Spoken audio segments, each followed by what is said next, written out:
Assalamualaikum warahmatullahi wabarakatuh. Alhamdulillahirabbil alamin.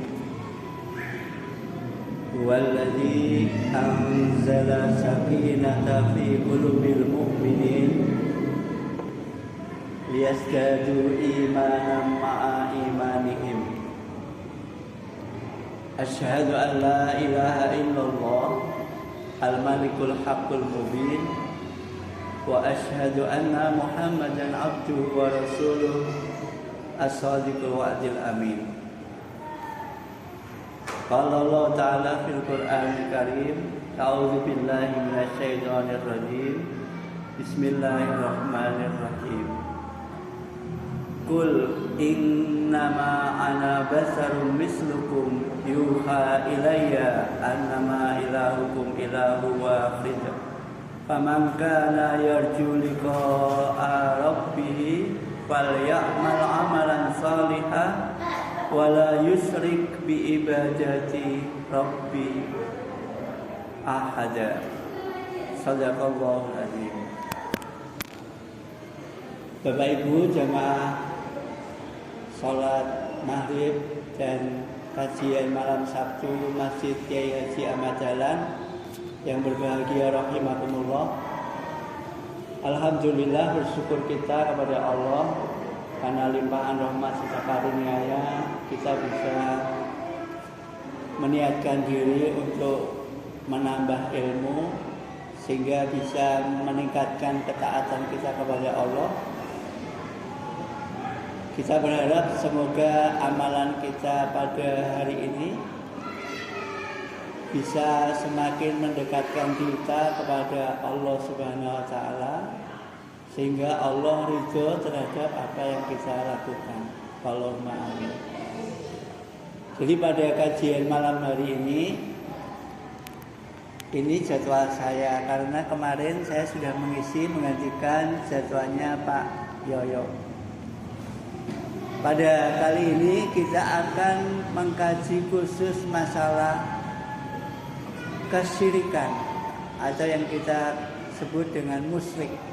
Karena kemarin kita sudah mengaji sampai pada inti ibadah yang ketiga di dalam surah Al-Baqarah 152, yaitu wala takfurun, dan janganlah engkau mengingkarinya.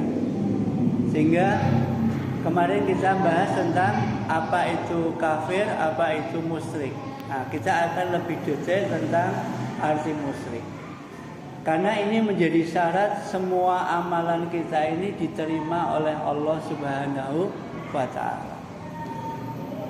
Bahkan kita tidak bisa berjumpa dengan Allah kalau kita punya sifat syirik atau musyrik ini, sebagaimana yang tadi saya baca di akhir surat Al-Kahfi, yang kalau di masjid ini setiap hari Kamis kita sudah mengkaji, mungkin suatu hari atau kita gantian malam Jumat yang lalu kita baca surat Al-Kahfi, kemudian malam berikutnya mungkin terjemahannya atau maknanya supaya tidak bosan.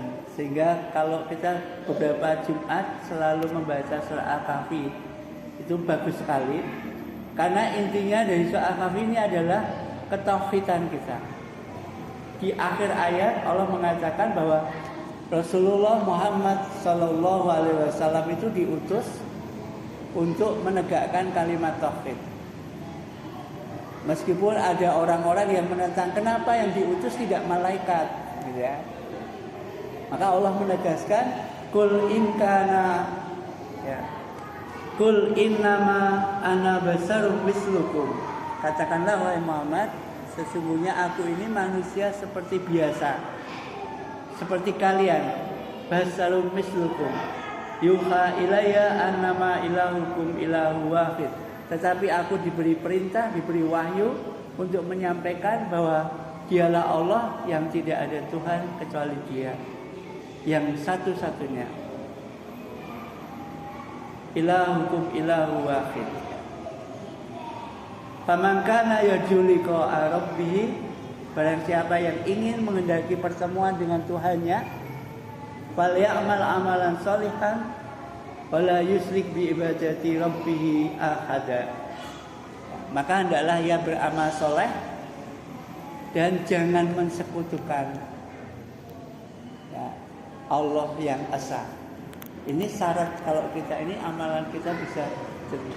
Semua amalan manusia ini ibaratnya kalau dalam teknologi sekarang passwordnya adalah ketauhidan kita, ketidakmusyrikan kita. Sehingga kalimat tauhid la ilaha illallah ini menjadi kalimat yang sangat mutlak kebenarannya. Kemarin kita sudah bahas ada 3 kebenaran. Yang kebenaran yang paling mutlak adalah kalimat tauhid ini. Sehingga Rasulullah mengatakan ketika seorang kafir itu mengucapkan la ilaha illallah, maka ia menghapuskan seluruh dosanya selama ia dalam kekafiran. Karena kalimat ini menghapuskan seluruh dosa sebelum ia masuk ke dalam agama atau sebelum ia mengakui adanya Tuhan selain Allah. Bahkan kalaupun toh kita ini memiliki dosa yang sangat banyak, ya, tetapi di akhir hayat kita, kata Nabi, ya, siapa yang di akhir hayatnya mengucapkan la ilaha illallah, maka dia dakhala jannah, masuk ke surga. Inilah yang menjadi kunci kita. Kalau misalkan ada yang mendebat, bagaimana mungkin dosa yang sebanyak itu akan terhapus oleh kalimat la ilaha illallah. Kalau menjelaskan dengan teknologi sekarang sangat mudah. Kalau Bapak Ibu biasa menggunakan Facebook misalkan, kemudian Bapak Ibu andai kata Facebook itu agama selain Muslim juga. Kemudian Bapak Ibu masuk ke dalam Instagram. Maka ketika Bapak Ibu masuk ke dalam Instagram, semua yang ada di Facebook itu tidak ada di dalam Instagram yang baru, akun yang baru. Ketika kita membuka akun yang baru, maka seluruh jejak digital di akun yang lama tidak termasuk dalam akun yang baru tadi. Ibaratnya itu terhapus semua. Tetapi ada passwordnya, nah itu password kita ya. Password kita adalah la ilaha illallah. Beberapa ahli hikmah mengatakan dalam kalimat la ilaha illallah itu ada 3 ketauhidan. Yang ini jika kita tidak mengakuinya, maka menjadilah kita orang musyrik. Yang pertama adalah tauhid ilahiyah, tidak ada ilah kecuali Allah. Yang kedua adalah tauhid rububiyah, yaitu tidak ada Rabb kecuali Allah. Yang ketiga adalah tauhid ubudiyah. Ubudiyahnya artinya tidak ada yang disembah kecuali Allah. Ketiga-tiganya ini menjadi satu kesatuan. Yang siapa menentang, mengingkarinya, maka dia termasuk orang-orang yang dikatakan dalam kemusyrikan. La ma'budu illallah, la rabbun illallah, la ilaha illallah. Nah, ya. Kata la itu dalam ilmu sorof namanya lam nida, lam yang meniadakan. Karena ada lam yang menguatkan, namanya lam qasam. Misalkan laqad kafarul ladzi, sungguh. Adalah yang bersifat menyungguhkan, adalah yang bersifat meniadakan. Dalam kata la ilaha illallah, la di sini meniadakan. Tidak ada ilah, tidak ada Rabb, tidak ada yang disembah illallah kecuali Allah. Maka ketika kita bicara tentang musyrik, maka ada beberapa golongan kemusyrikan. Golongan kemusyrikan yang pertama itu adalah orang yang menyekutukan Allah. Menyekutukan Allah artinya dia mengakui ada Tuhan selain Allah. Dalam surah Ali Imran dikatakan, misalkan laqad kafarul ladzina qalu masihu, ya, sungguh telah kafir orang-orang yang mengatakan Isa Al-Masih itu Tuhan. Di ayat yang lain dikatakan laqad kafarul ladzina qalu innallaha salisun salasa. Allah itu 3. Kemusyrikan yang kedua yaitu musyrik di dalam amal. Ketika kita beramal, maka harus kita niatkan. Ini yang menjadi pokok ibadah dulu ketika kita bahas pokok ibadah yang pertama, ya, yaitu ikhlas. Maka di dalam beramal itu tidak boleh ada niat kecuali hanya kepada Allah Subhanahu wa ta'ala. Barang siapa yang beramal tetapi niatnya bukan karena Allah, maka dia dikatakan musyrik dalam beramal, karena dia ada sekutu atau ada niat lain kecuali Allah Subhanahu wa ta'ala. Kemarin kita sudah bahas arti kata syirik yang berarti syirkah atau kerjasama atau menduakan atau ada selain yang satu, ya. Itu namanya syirik. Maka di dalam beramal pun kita tidak boleh berbuat kesyirikan. Sehingga tadi dikatakan faman kana yarju liqa rabbi falyamal amalan sholihan wala yusrik bi ibadatihi rabbih ahada. Barang siapa yang ingin bertemu Tuhannya, maka hendaklah ia beramal saleh dan jangan mensekutukannya. Ini mensekutukan dalam amal, ini namanya musyrik dalam beramal. Yang ketiga, menggantungkan sesuatu tidak kepada Allah. Karena dalam ucapan la ilaha illallah tadi ada makna la rabbun illallah. Tidak ada Rabb kecuali Allah. Rabb di sini berarti adalah khaliqul bari'ul musawwirul. Dia yang mencipta, dia yang mengatur, dia yang memberi rezeki. Sehingga ketika kita meyakini ada sesuatu yang mendatangkan rezeki kecuali Allah, ada yang bisa mendatangkan manfaat barokah kecuali Allah, atau sebaliknya ada yang bisa mendatangkan kemudorotan atau kesengsaraan kecuali Allah, itu juga musyrik. Nah, misalkan kalau kita sering di Jawa, kalau Muhammadiyah yang pertama kali gerakannya kan berantas TBC, takhayul, bid'ah, khurafat. Nah, takhayul artinya khayal, sesuatu yang tidak ada terus diada-adakan. Khurafat berarti kepercayaan, ya. Misalkan gini, kalau orang Jawa ada cecak jatuh mengenai kita, wah ini bakal kena celaka. Dia menganggap ada sesuatu yang bisa mendatangkan kecelakaan kecuali Allah. Itu juga tidak dibenarkan dalam agama kita. Atau ada sesuatu yang bisa mendatangkan keberuntungan. Sehingga dalam Al-Quran jelas dilarang, ya, bahwa innamal khamru wal maisiru wal azlamu, ya, bahwa sesungguhnya minuman keras, mengundi nasib, perjudian itu dilarang oleh Allah Subhanahu wa ta'ala. Kemarin Pak Cahyono sudah menjelaskan bagaimana tentang judi, ya, karena itu begitu menggoda sekarang. Karena itu juga termasuk kita menyandarkan nasib kita kepada sesuatu kecuali kepada Allah. Kita berharap dengan judi itu kita bisa menang yang banyak, mendapatkan keberuntungan.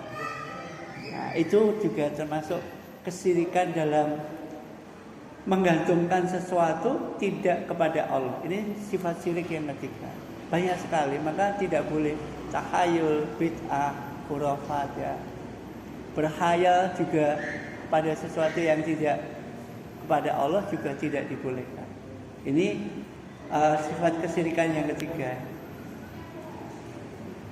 Syirik dalam keesaan Allah. Ini yang kedua, syirik dalam amal. Yang ketiga, syirik dalam menggantungkan sesuatu tidak kepada Allah. Nah, yang keempat, bahwa tidak ada pengabdian kecuali hanya kepada Allah.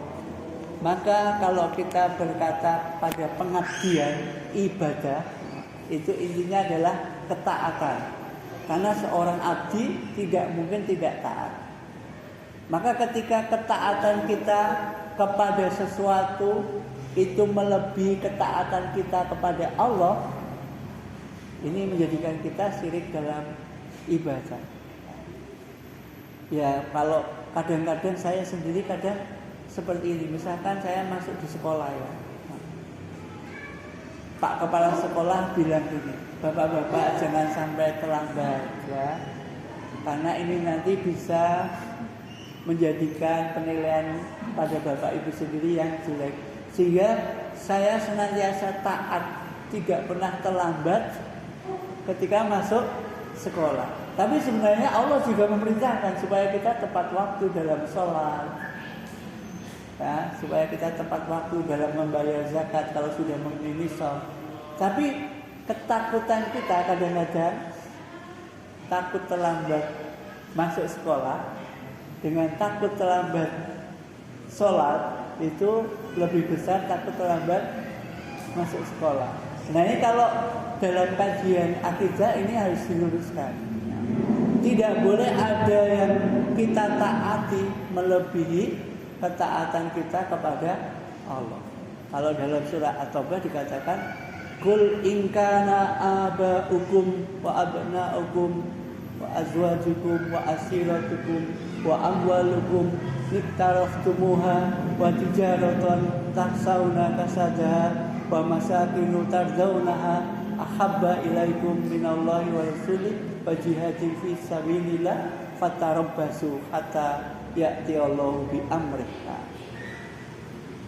Katakanlah, bapak-bapakmu, istrimu, anak-anakmu, hartamu, perniagaanmu yang kamu takutkan kerugiannya, apabila itu lebih kamu khawatirkan sehingga kamu itu lebih mencintai kepadanya daripada cinta kepada Allah, ketaatan kepada Allah, kepada Rasulullah, kepada jihad, maka kata Allah, fatarabbasu, tunggulah sampai Allah memberikan keputusannya.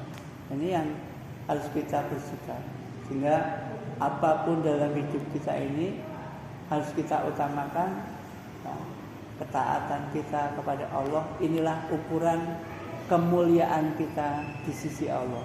Karena orang yang paling mulia adalah orang yang paling taat pada Allah. Inna akramakum indallahi atqakum. Sesungguhnya orang yang paling mulia adalah yang paling taat terhadap perintahnya dan menjauhi terhadap larangannya.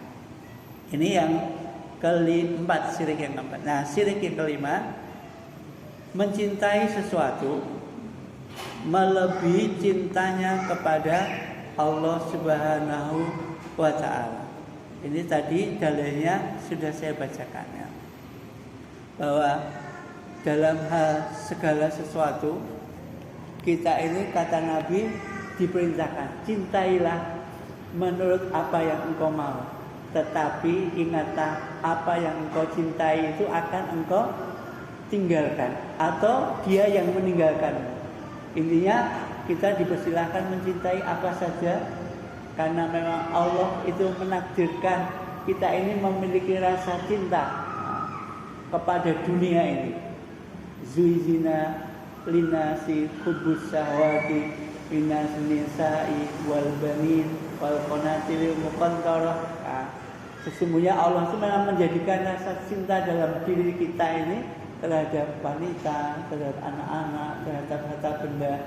Tetapi harus kita yakini apa saja yang kita cintai itu pasti akan berpisah dengan kita. Kalau tidak dia yang meninggalkan kita, pasti kita yang meninggalkan dia. Hanya satu yang kita cintai tidak akan meninggalkan kita, yaitu Allah Subhanahu wa Ta'ala. Maka boleh saja apa saja di dunia ini boleh kita cintai, tapi sewajarnya saja. Jangan sampai cinta kita kepada sesuatu itu mengalahkan cinta kita kepada Allah, sehingga apa yang diperintahkan Allah tidak kita lakukan, tetapi apa yang diperintahkan selain Allah kadang lebih kita utamakan. Karena bukti cinta itu adalah ketaatan. Kalau saya sama istri kok digaweke kopi ya kok tidak langsung dilaksanakan, ya mungkin itu tanda cintanya berkurang, sedang mantel ya.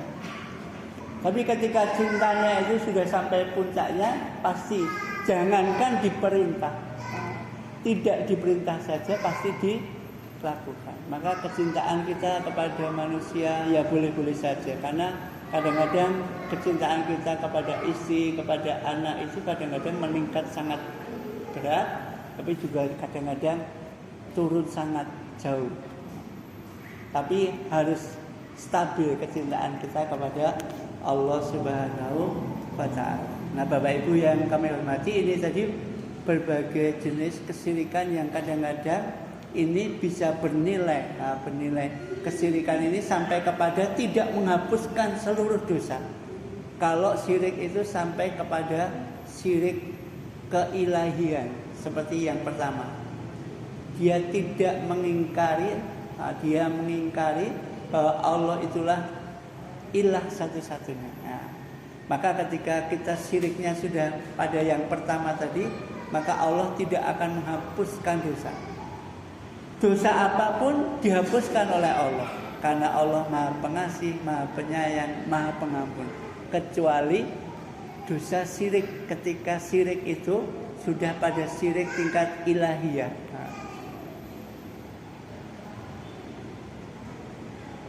Bapak Ibu yang kami hormati, kemudian ada beberapa sifat kesyirikan yang lain. Nanti materinya saya share di grup jamaah seperti biasa.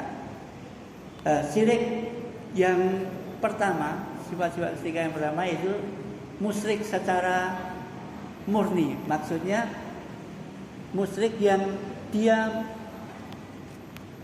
mengakui ada Tuhan selain Allah. Ini musyrik yang murni. Musyrik murni merupakan orang yang perbuatan dan cara-cara ibadahnya dilakukan tidak sesuai dengan akidah agama Islam. Ini yang ayyusrokabi, ya, tidak akan diampunkan dosanya oleh Allah. Kemudian musyrik perbuatan tadi, seperti musyrik dalam ibadah, dalam amal, tidak ikhlas. Nah, kemudian musyrik dalam pemujaan atau peribadahan. Nah, Bapak Ibu yang kami hormati, ketiga sifat musyrik ini, nah, ini yang kalau bisa kita hindari, ya. Sehingga ibadah kita ini benar-benar menjadi ibadah yang murni hanya kepada Allah. Inilah inti ibadah yang ketiga, ya. Karena inti ibadah kan ada tiga kemarin. Udhkuruni adzkurkum washkuruli wala takfurun. Yang pertama adalah mengingat Allah. Yang kedua adalah syukur terhadap semua nikmat Allah. Yang ketiga tidak mengingkari. Nah, ketika kita tidak mengingkari Allah sebagai ilah satu-satunya, sebagai Rabb satu-satunya, sebagai zat yang pantas disembah satu-satunya, maka ibadah kita ini insya Allah utuh sempurna. Inilah yang menjadi inti ibadah kita. Nah, Bapak Ibu yang kami hormati, sehingga kesyirikan ini menjadi perjuangan Rasulullah hampir selama 13 tahun ketika di Mekah. Jadi kalau kita pondok-pondok kita bagi per bagian, maka bagian yang pertama ketika fase di Mekah ini adalah perjuangan melawan kesyirikan. Karena hampir semua ayat-ayat Makkiyah itu menjelaskan tentang ketauhidan, supaya akidah kita benar-benar kuat. Kita yakin betul tidak ada yang pantas disembah, tidak ada yang pantas diutamakan, tidak ada yang bisa menentukan keberuntungan, tidak ada yang bisa mendatangkan kesengsaraan kecuali Allah Subhanahu wa taala. Maka ketika itu semua sudah kita yakini dengan kuat, maka insya Allah ini menjadi modal yang teramat bagus untuk menjalani seluruh fase kehidupan kita. Maka ketika ini sudah terbentuk, maka ketika berjuang di Madinah, maka ayat-ayat Madaniyah tinggal menerangkan tentang ibadah yang hubungannya dengan sesama, ibadah muamalah, perdagangan, perekonomian, tata hukum. Nah, itu semua ketika ada di Madinah. Tetapi ibadah ketauhidan inilah yang harus kita utamakan. Sehingga kita harus yakin betul ketika seseorang itu kuat sekali, maka bahkan tidak mungkin dia tidak beriman. Maka Allah mengatakan la ikraha fid-din qad tabayyana rusydu minal ghayy. Maka tidak ada paksaan dalam agama. Bukan berarti Islam tidak memaksa, tetapi ketika seseorang sudah meyakini ini semua, pasti dia akan memeluk agama Islam karena telah datang bukti-bukti yang teramat jelas. Bahkan ketika ada orang yang mengaku ada Tuhan selain Allah, Allah berani menantang. Bahkan kalau kamu bisa, silakan ciptakan seekor nyamuk. Allah mengatakan innallaha la yastahi ayyadriba masalan ma ba'udatan fama fawqaha. Fa ammal ladzina amanu fayaqulu faya'lamu anna anal haqqu min rabbihim wa ammal ladzina kafaru fayaqulu madza aradallahu bihadza masalah. Sesungguhnya Allah itu tidak malu dengan menciptakan nyamuk. Kemarin sampai gitu ya. Kalau kamu memang bisa, ada Tuhan yang kamu anggap selain aku, coba Tuhan kamu itu suruh menciptakan nyamuk kalau bisa, sampai segitunya. Tetapi dengan penciptaan nyamuk ini sudah hasilnya. Allah ingin menguji kita. Orang-orang yang beriman dia pasti mengatakan ini semua tanda kebesaran Allah. Tetapi orang-orang kafir akan mengatakan, untuk apa Allah menciptakan ini? Madza aradallahu bihadza masalah. Bahkan dengan penciptaan nyamuk ini, yudilu bihi katsiran wa yahdi bihi katsiran. Banyak Allah menjadi orang-orang itu tersesat dan banyak juga orang-orang yang mendapatkan petunjuk. Inilah bukti yang nyata. Nah, Bapak Ibu, inilah musyrik yang kita bahas, sehingga besok pada pertemuan berikutnya kita akan bahas tentang kafir ya, insya Allah. Lebih kurangnya kami mohon maaf. Bila hidayah wa taufik. Assalamualaikum warahmatullahi wabarakatuh.